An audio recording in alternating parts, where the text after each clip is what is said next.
Bonjour chers élèves. Donc aujourd'hui on va corriger un examen national de baccalauréat concernant le RLC en régime forcé. Alors je vais lire maintenant l'énoncé de cet examen. Donc, on réalise un circuit RLC serré comprenant un générateur délivrant une tension alternative sinusoïdale, de tension efficace constante et de fréquence N réglable. Un conducteur ohmique de résistance R3 et la bobine avec résistance inter égale à 1 ohm.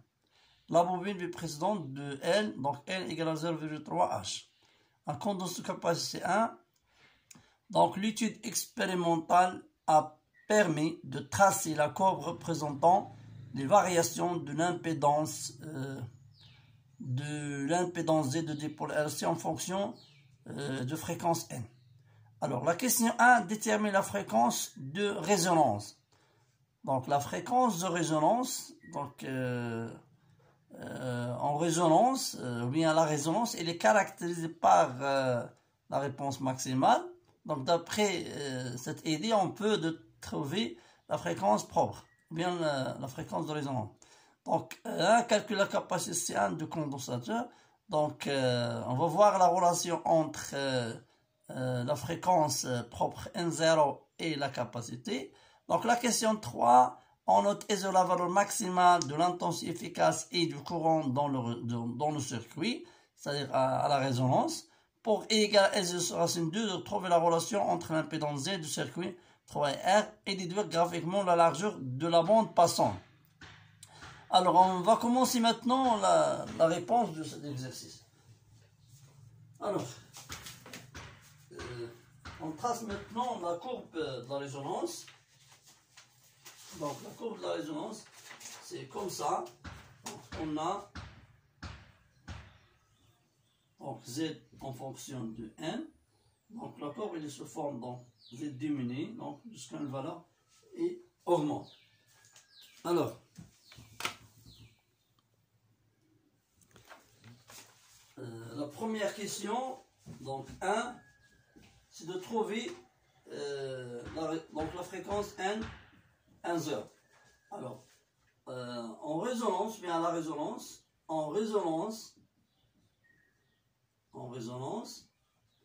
on a réponse, la réponse est maximale. Et maximale, c'est-à-dire et atteint une valeur E0 maximale. Alors, on a donc U égale à Z fois E, c'est-à-dire E égale, c'est-à-dire E égale U sur Z. Alors, quand E, ou bien Z égale, donc Z égale à U sur E.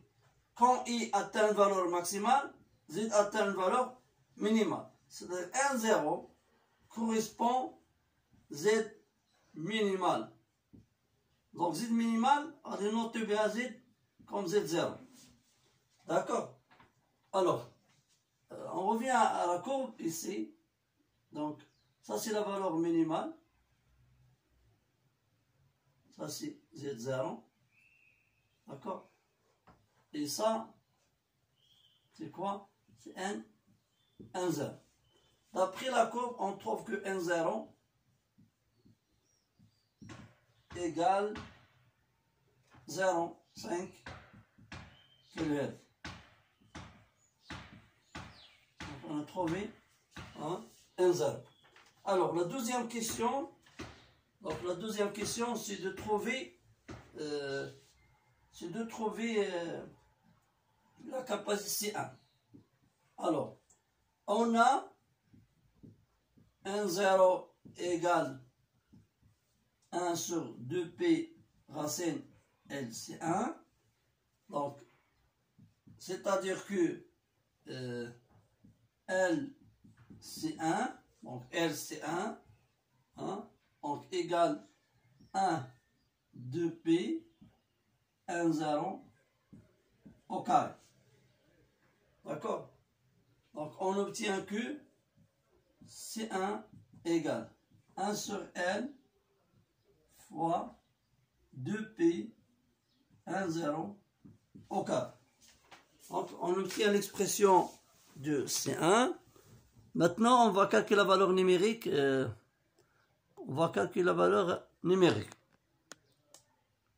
Alors, la valeur numérique, d'après l'application numérique, donc on remplace chaque grandeur avec sa valeur.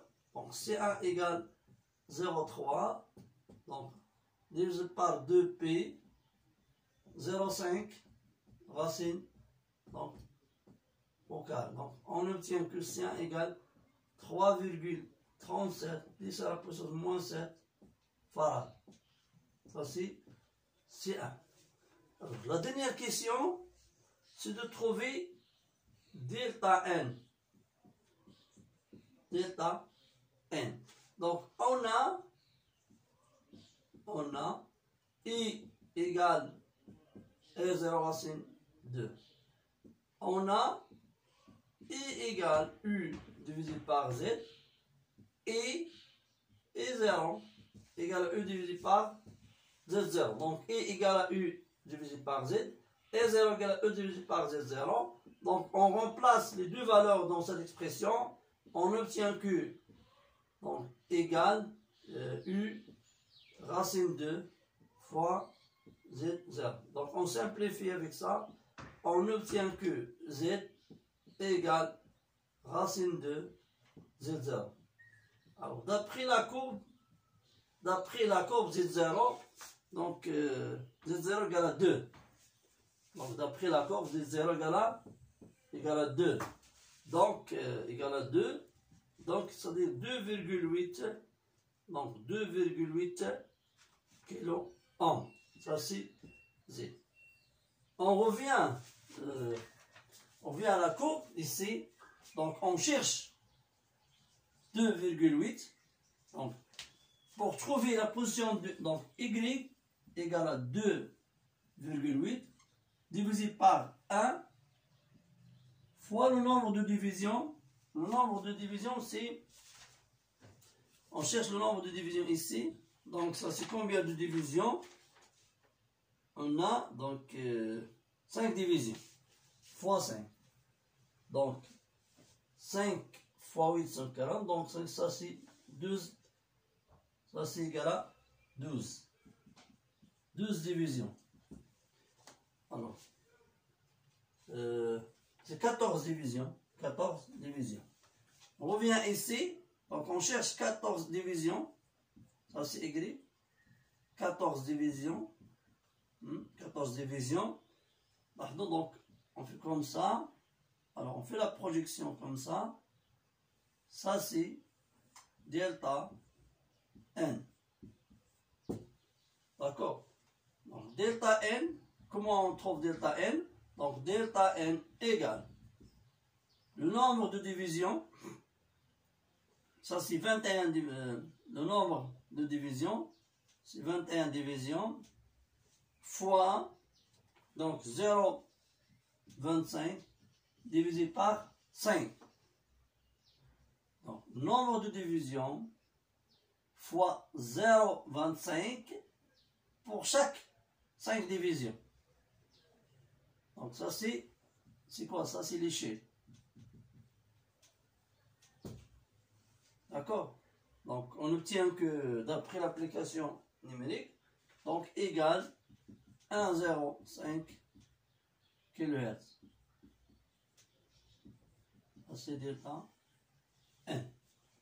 Alors, je vous souhaite bonne compréhension. Donc, si vous avez des remarques ou bien une idée ou bien une autre façon de trouver ces réponses, vous pouvez les laisser dans les commentaires et puis on va les discuter ensemble.